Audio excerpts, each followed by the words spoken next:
Ya estamos. Unos segunditos a que entren sus demás compañeros que están tardando un poquito en entrar. Ya, ¿alguna pregunta antes de continuar? Aprovechando el tiempo.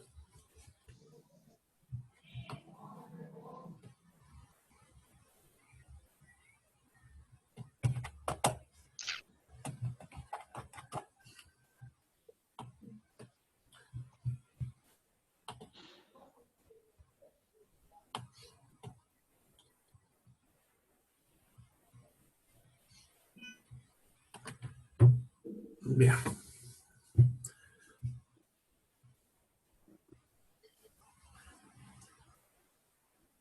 Cuando el dengue puede tener dolor muscular, sí, tiene. Esos son las mialgias que mencionaba aquí en la pantalla. ¿Ya?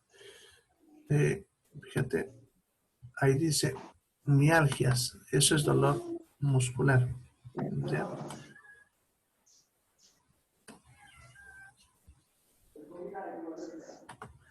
No, ahí está.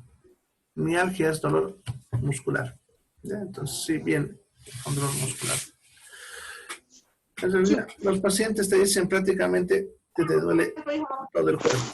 ¿Ya? Siempre ellos te dicen, te duele todo el cuerpo, pero se quejan más del dolor de cabeza, el dolor retrocular que les decía, y el dolor articular. ¿Ya? Pero también hay dolor muscular, duele también, realmente al moverse, y a veces suele ser postrante, no significa que el paciente no puede moverse, se queda en la cama, tirado del dolor, ¿no? Le duele todo el cuerpo, generalmente, duele unos días y desaparece. ¿Ya? Bien. ¿Alguna otra pregunta antes de continuar? Bueno, el tratamiento. En ambos casos, inicialmente el tratamiento es sintomático. Ya significa aliviar la sintomatología. Y como han debido escuchar hablar, la droga de elección para esta patología es el paracetamol. ¿Ya? Eso porque de todos los analgésicos y antipiréticos es el que menos altera la coagulación. Eso más que todo para evitar las complicaciones que puede tener el paciente si es que le da el dengue severo. Como saben, el dengue severo pudiese generar hemorragias. Entonces, debido a eso, debemos evitar cualquier droga que me altere la coagulación. Generalmente los antiinflamatorios, como la aspirina, el diclofenaco, etcétera, te alteran la coagulación. Y ahí eso puede hacer que estos pacientes se compliquen bastante con las hemorragias. Por eso se evita dar ese tipo de drogas y se puede usar el paracetamol. También se puede usar la dipirona. Serían los dos, ¿no? Paracetamol por vía oral y, si es necesario, la intramuscular, la dipirona. Serían los dos que usaríamos para el dolor.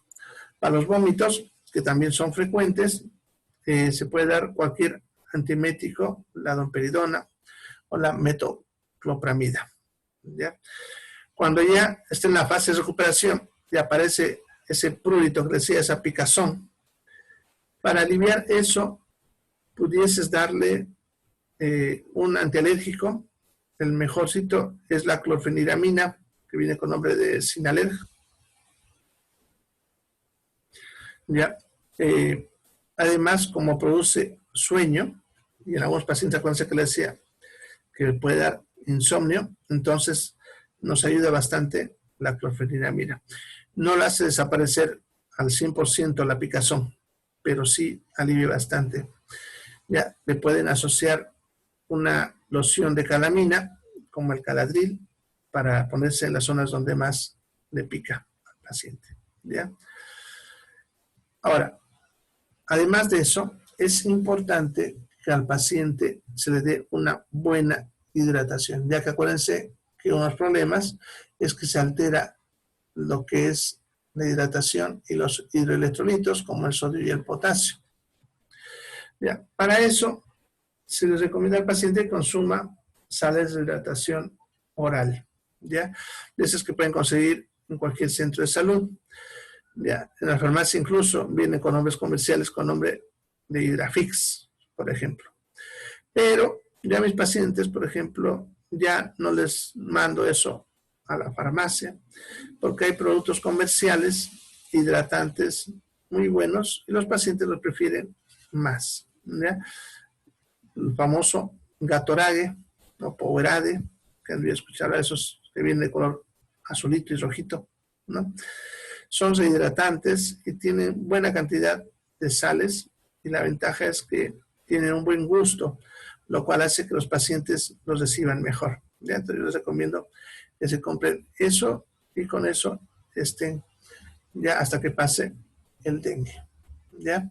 Eso es importante. Y en los pacientes que están ya con dengue severo, ya, o ya tienen síntomas de dengue severo, en estos pacientes es importante hacer reposición hidroelectrolítica. Incluso muchos pacientes que entran al dengue severo a veces no llegan todavía a presentar hemorragias si nosotros frenamos un poco el proceso, ¿ya? Y frenar este proceso, interesantemente, tiene que ver solamente con reposición hidroelectrolítica, ¿ya? Y eso consiste a que al paciente le vamos a poner unos sueritos, ¿no? ¿Ya? Generalmente usamos un sodio 70 que se llama, que es destroza más sodio y potasio. Así le hidratamos y al mismo tiempo le estamos dando glucosa, ya que ayudaría a proteger a la parte hepática, que no se olviden que son los problemas del dengue severo. ¿Ya? Tenemos que darle también protección hepática y eso consiste en hacer lo que les hablé de la hepatitis, la dieta. ¿Ya? Entonces el paciente tiene que entrar en una dieta sin grasas, rica en azúcares simples, si se acuerdan. ¿Ya? Reposo absoluto mientras está sintomático y luego reposo relativo. Lo mismo que les hablé para la hepatitis, aquí aplicamos. ¿Ya? Y en caso de que ya llegue a las hemorragias, la única forma de mantenerlo vivo al paciente es haciendo reposición de plaquetas. Esa reposición de plaquetas consiste en hacerle transfusión de concentrado de plaquetas. Ya los pacientes, ya, acuérdense que decía hace rato que sangran porque disminuyen sus plaquetas. Entonces nosotros lo que hacemos es controlar cuántas plaquetas tiene. Realmente, incluso en el dengue clásico, por si acaso, las plaquetas también bajan. El valor normal, las plaquetas, es de 150,000 a 300,000. Entonces, un paciente cuando viene con dengue, nosotros le pedimos un hemograma con un recuento plaquetario. Si las plaquetas están bajando, entonces nosotros diagnosticamos dengue. ¿Ya? Ahora, mientras las plaquetas no bajen por debajo de 100,000, no sospechamos de dengue severo. ¿Ya? Es dengue clásico, a veces en 100,000, 110,000, así, ¿no? Entonces, eso está con las plaquetas bajas, pero no va a sangrar. ¿Ya? Por debajo de 100,000, ya podemos decir que eso es dengue severo, pero tampoco todavía sangra. El sangrado generalmente ocurre cuando las plaquetas llegan por debajo de 50,000, ¿ya? Entonces nosotros vamos a ir vigilando cuando el paciente tiene síntomas de dengue severo, cómo van bajando sus plaquetas. Si vemos que se está acercando a los 50,000, vamos a empezar a hacerle transfusión de plaquetas, ¿ya? Así el paciente no llega a sangrar. ¿Ya? Pero muchas veces, ustedes saben, los pacientes ya llegan, a veces está sangrando, ¿no? Eso es cuando no llegaron a tiempo, ¿ya? Y sus plaquetas ya bajaron por debajo de 50,000. Entonces, igual, el tratamiento es lo mismo, ya ponerle plaquetas. Ya todos los días le vamos a cuantificar y le vamos a poner plaquetas todos los días. ¿Ya? Y lo vamos a mantener así el paciente vivo, porque el paciente con dengue puede morir por esas hemorragias, que es lo que lo suele matar. Y acuérdense que los virus no tienen tratamiento. Entonces lo que yo tengo que hacer es mantenerlo vivo al paciente para que él mismo cure. Y lo mantenemos vivo todos los días, revisándole cuántas plaquetas tiene y según eso, poniéndole las plaquetas. ¿Ya? Eso vamos a hacer hasta que veamos que las plaquetas empiezan a subir. Cuando ya están empezando a normalizarse, dejamos la transfusión de plaquetas y ya el cuerpo generalmente se recupera. ¿Ya? Actualmente, como ya lo conocemos bastante bien, es difícil que los pacientes mueran por dengue severo. Para que eso pase, tienen que llegar ya en lo último o con bastante daño. Bien. ¿Alguna pregunta sobre el dengue? ¿Preguntas?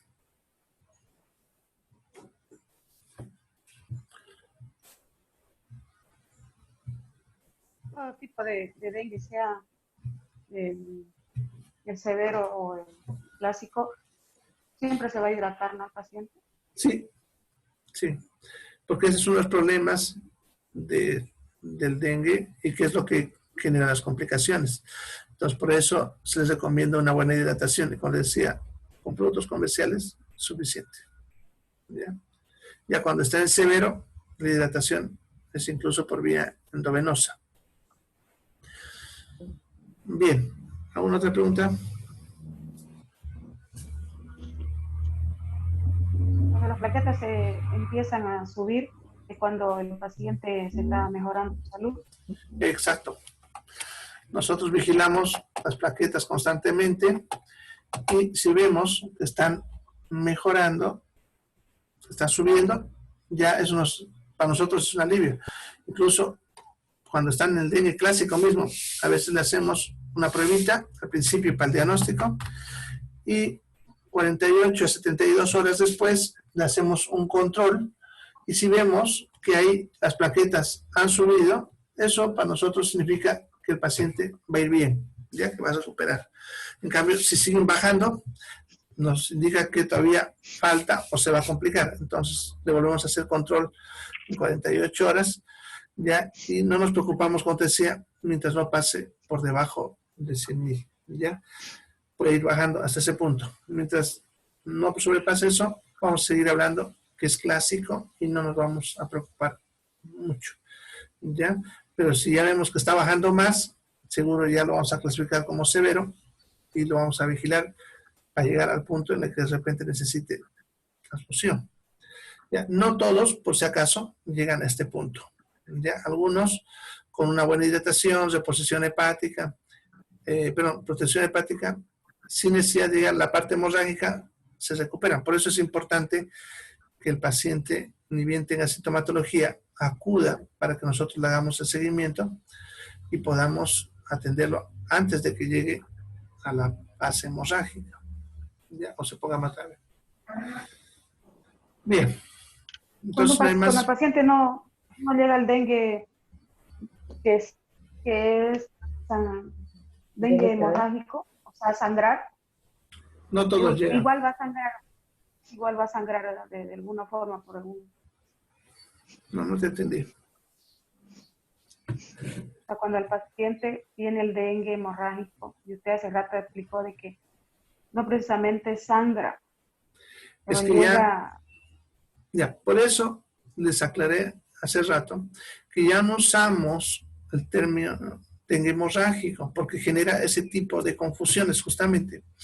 El término cómo se clasifica la enfermedad, estás viendo solamente es dengue clásico y dengue severo. Ya no usamos el término dengue hemorrágico, como se usaba antes. Ya, el que sangra, que antes le decían hemorrágico, es el dengue severo. Solamente que ahora, como lo conocemos mejor, sabemos que si nosotros hacemos un buen seguimiento, una buena hidratación, ese paciente que iba a sangrar no llega a ese punto. Por eso es importante reconocer el dengue severo. Si hacemos una buena hidratación y protección hepática, no llega a hacer a veces las hemorragias, ¿ya? Entonces, eso es importante comprenderlo. Si es que no se actúa a tiempo, sí puede llegar a sangrar, ¿ya? Pero estamos hablando de la misma forma, que sería el dengue severo, ¿ya? ¿Listo? El suero que le colocamos se llama sodio 70, ¿ya? No hay para comprar así por si acaso. Ese es un preparado que nosotros hacemos que consiste en colocarle a un suero destrozado al 5% de 1 litro. A ese le colocamos una ampolla de sodio de 70 mil equivalentes y una ampolla de potasio de 27 mil equivalentes, ¿no? A eso le aumentamos complejo B y vitamina C, ¿ya? A eso le llamamos sodio 70. Es un preparadito, ¿ya? Eso es para meterle glucosa y al mismo tiempo sodio y potasio, que es lo que generalmente nos complica en estos pacientes, ¿ya?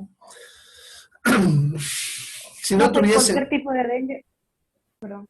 ¿Cómo? Perdón. Cualquier tipo de dengue, sea el clásico o el severo, es por la picada de mosquito, sí o sí.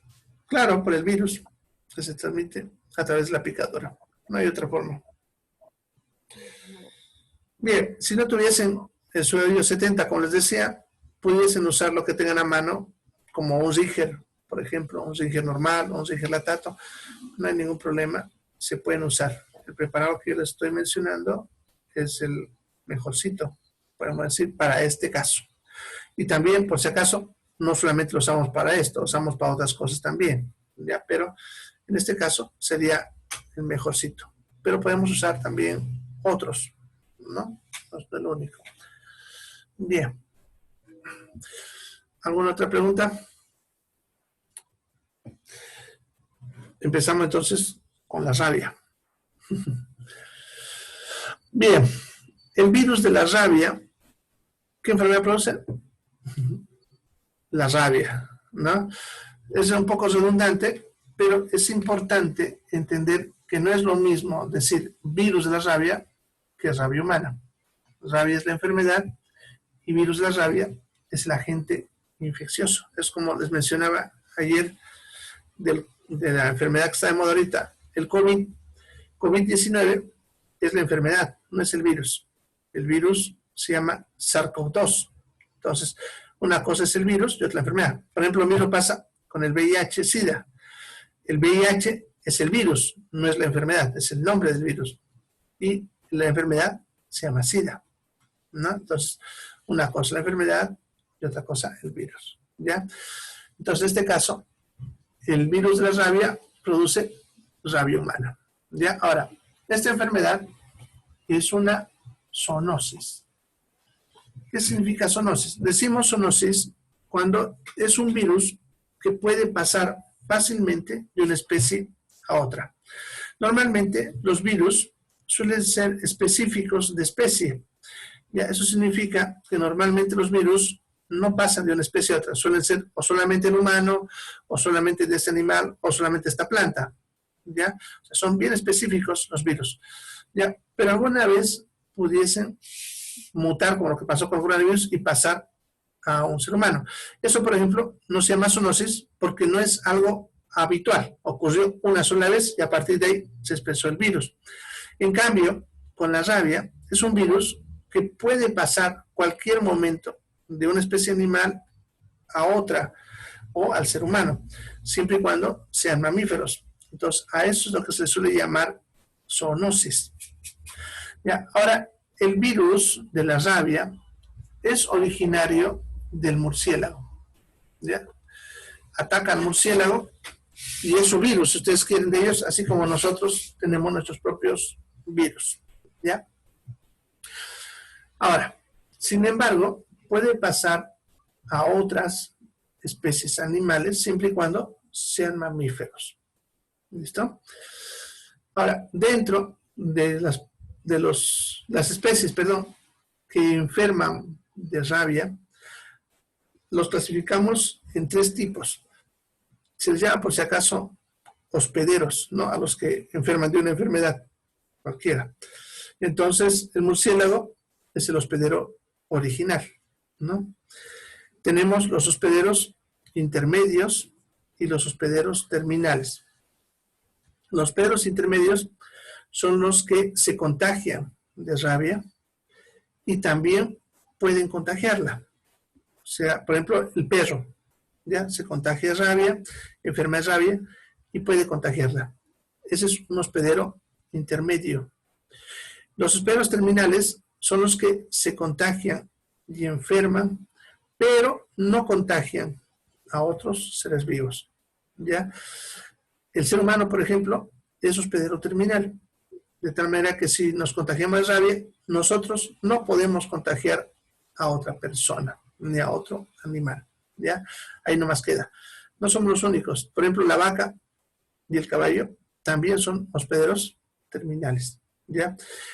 Intermedios, el perro, el gato, la rata, el mono, ¿ya? Entre los conocidos. Bien. Entonces, eso es importante saberlo, ¿ya? Bueno, entonces el virus del murciélago se va a transmitir a otras especies a través de su orina. Y entre ellos mismos se contagian por la orina. Ya, el murciélago, que vive obviamente en cuevas o en huecos, sucede que cuando ellos orinan, no se olviden que el murciélago está colgado arriba, ¿no? En la cueva o en el techo donde esté metido, está arriba colgado el murciélago. ¿Ya? Y de ahí orina, pero el murciélago no orina pues como un chorrito, el murciélago orina como spray, así bota un aerosol, gotitas finitas al aire, ¿ya? Y por lo tanto ese aire de ese lugar está llenito de estas gotitas y el animal que respire este aire puede enfermar de rabia, ¿ya? O incluso un ser humano que ingrese a una cueva así y respire este aire, pudiese también enfermar de rabia. En otras palabras, del murciélago a otras especies se transmite a través de la orina, ¿ya? Ahora, la conexión con el ser humano principalmente es la rata o ratón, principalmente la rata. Si los murciélagos viven en huecos, en las casas viejas, generalmente en las ciudades o en algunos lugares así, ya, si una rata entra a este lugar, que es lo más común, entra y respiran este aire de lo que el murciélago orinó, como decía rato, entonces la rata enferma de rabia. Esa rata va a bajar y va a pelear con algún perro o un gato, y entonces lo contagia de rabia, y a partir de ahí ya ese perrito va a empezar a pasarle a los otros perros, ¿ya? Por eso es difícil desaparecer la rabia, porque si bien vacunamos a los perritos, no vacunamos a los murciélagos ni a las ratas, ¿no? Entonces, cualquier rato puede aparecer un brote nuevo, ya que eso suele ocurrir de vez en cuando, ¿ya? Bien, ahora los intermedios, como el perro, el gato, la rata, transmiten la enfermedad a través de la saliva, ¿ya? Bien, esa es la forma como la rabia llega al ser humano, ¿ya? Ahora, la enfermedad va a aparecer en varias etapas, ¿ya? Empieza una fase, que es la fase de incubación, ¿ya? Que es una etapa sin síntomas y puede durar, como están viendo, hasta un año, ¿ya? De 7 días hasta un año. Es lo que puede durar esta etapa en la cual el paciente no tiene ni un solo síntoma, ¿ya? Sin embargo, lo más frecuente suele ser que sea 1 a 2 meses, ¿ya? Digo lo más frecuente porque podrá sonar. Ahora, ¿por qué esa variación amplia de este virus? ¿Ya? Este virus es diferente a todo lo que hemos visto hasta ahorita en cuanto a bacterias y virus y todo lo demás, el proceso infeccioso que vimos al principio. Si se acuerdan, les había dicho en el proceso infeccioso que los agentes infecciosos como los virus y las bacterias se movían por la sangre. En cambio, el virus de la rabia se mueve, por los nervios, ¿ya? No avanza por la sangre, sino por los nervios. Por lo tanto, demora. Su objetivo de este virus es el cerebro, ¿ya? Es su objetivo, llegar al cerebro, ¿ya? Es el lugar, si ustedes quieren, donde le gusta atacar o estar, nuestro cerebro, ¿ya? Por lo tanto, para que llegue a ese cerebro, la velocidad dependerá de la distancia donde ocurrió la mordida hacia el cerebro. Y si esa zona está muy inervada o no, ¿ya? Entonces, por ejemplo, una mordedura en la cara, en el cuello o en la cabeza va a avanzar rápido, porque de ahí al cerebro la distancia es muy corta. Va a avanzar rápidamente por los nervios y ese paciente será el que desarrolle la rabia más rápido. ¿Ya? Si la mordida, por ejemplo, fue en la rodilla, va a demorar bastante, porque de ahí, como va a viajar por el nervio, eso es un proceso lento, hacia el cerebro, va a tardar mucho más tiempo, ¿ya? Entonces, mucho depende, fíjense, del lugar de la mordida. También, si hemos sido mordidos en zonas muy inervadas, o sea, donde hay mucho nervio, como las palmas de las manos o las plantas de los pies, también se moverá rápido. Por lo tanto, los que desarrollan más rápidamente este virus, o la enfermedad, de la rabia, serían los que han sido mordidos en cabeza, cuello, manos y pies. Esos son los que más rápido desarrollan. En cambio, en otras partes del cuerpo, tardará más dependiendo del lugar, ¿ya? Entonces, eso es lo que sería la fase de incubación. Es cuando el virus está avanzando hacia el cerebro y en esa temporada no vamos a tener todavía ningún tipo de síntoma. Luego, empezamos la fase prodrómica, ¿ya? Que es una fase donde ya aparecen síntomas, pero estos síntomas todavía son inespecíficos, ¿ya? ¿Qué significa eso? Que todavía estos síntomas no nos van a hacer sospechar de rabia, ya que son síntomas que pueden aparecer en cualquier otra enfermedad. Ya cuando están viendo, miren, fiebre, cefalea, malestar general, mialgia, que es dolor muscular, fatiga, pérdida de apetito, náuseas, vómitos, dolor faríngeo. Eso puede ser una faringitis, si se dan cuenta, tranquilamente. O sea, se puede confundir con eso. Ya puede haber tos, parestesias, que eso es adormecimiento. Ya esto sí nos debería hacer sospechar de que pudiese ser rabia, pero tampoco es un síntoma importante, porque todos ustedes de repente han tenido alguna vez una herida y saben que a veces les pica, incluso después de años, ¿no? A unas cicatrices les pica. Entonces, no es realmente un síntoma, ¿ya? Pero sí nos debe llamar la atención, principalmente si es una cicatriz de una mordida de animal, ¿no? Si empieza esa zona a picar o a empezar a hacer como hormigueo, que le decimos, ¿no? Un picadito, ¿ya? O si hay fasciculaciones, que significa que se sacuden los músculos de esa zona. Entonces, en ese caso, pudiésemos sospechar de rabia. Pero esto no siempre está presente, muchos no lo tienen, ¿ya? Y en los que lo tienen pudiese incluso que sea otras cosas como están viendo. Entonces, no es un síntoma para decir, esto es rabia, ¿ya? Bien, esta fase prodrómica va a durar de 2 a 10 días y luego desaparece y empieza la siguiente etapa. ¿Ya? La siguiente etapa es la fase de encefalitis aguda, que es cuando llegó al cerebro. Pero también todavía se reconoce que fuese rabia, porque esos síntomas que tiene son síntomas de cualquier otro tipo de encefalitis, no siempre por el virus de la rabia. Entre estos síntomas, el paciente va a tornarse agitado, confundido, empieza a alucinar, ya significa que empieza a sentir, ver cosas que no son reales, pero le llamamos alucinación por si acaso cuando el paciente está consciente que no es real, pero él lo ve, ya lo está sintiendo, siente sabores raros, olores raros, que lo están tocando, que le están caminando cosas, ya. Él lo siente, pero él está consciente que eso no es real.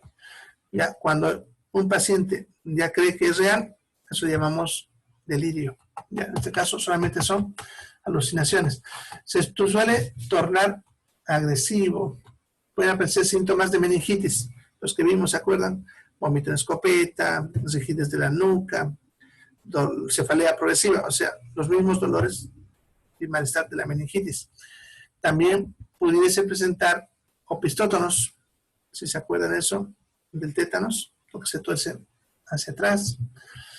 Puede haber hiperestesia, significa que la piel se vuelve bien sensible y cualquier cosita irrita bastante al paciente.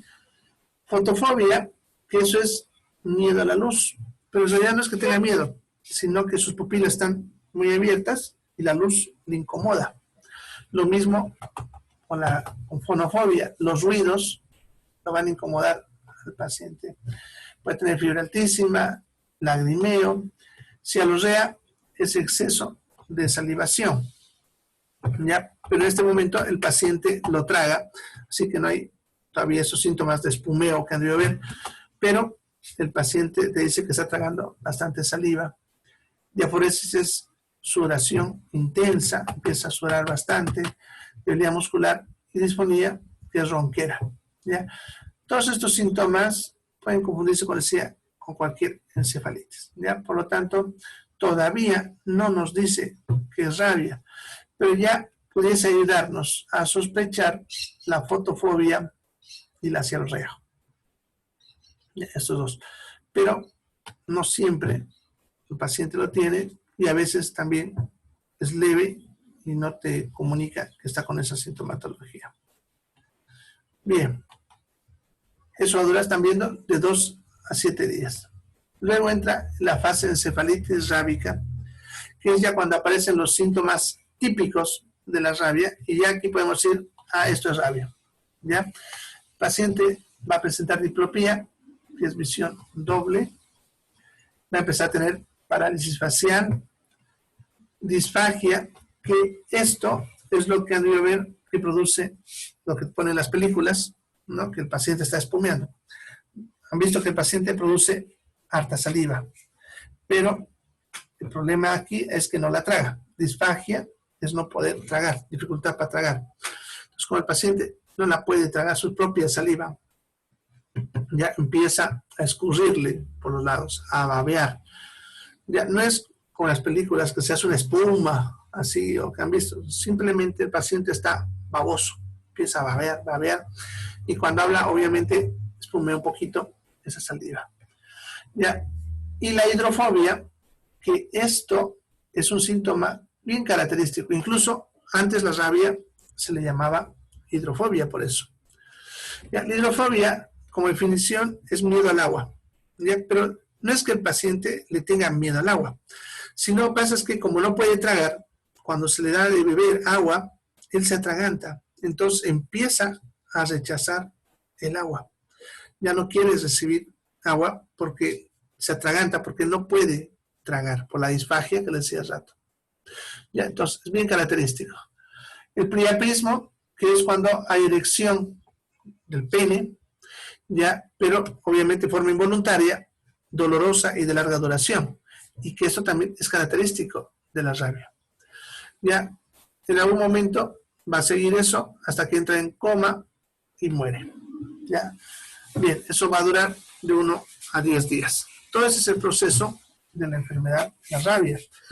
El problema está en que cuando nosotros sabemos que es rabia, ya es tarde, ya no se puede hacer nada.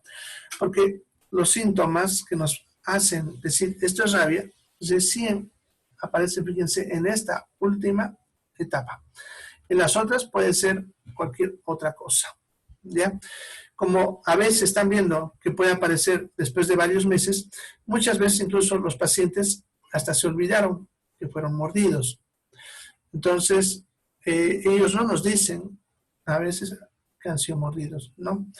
Ya, pero cuando llegue esa etapa, ya lo diagnosticamos. Problemas, como les digo, y es tarde. ¿Ya?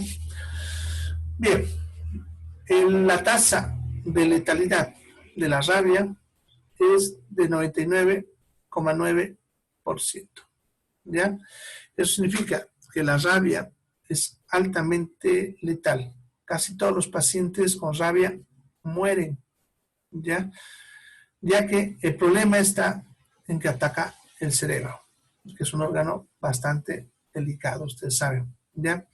Por eso, por más que nosotros podamos defendernos de los virus, como les mencionaba anteriormente, de este no podemos, porque en primer lugar se mueve por los nervios y ataca un órgano bastante delicado, que es el cerebro, ¿ya?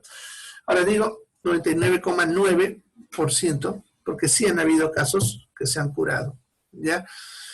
Han sido 7 casos hasta ahorita en todo el planeta, por si acaso, que se han curado de rabia, ¿ya? Ya mañana, cuando les hable del tratamiento, ahí van a entender por qué se curaron esas 7 personas y qué sería la esperanza del tratamiento, ¿ya?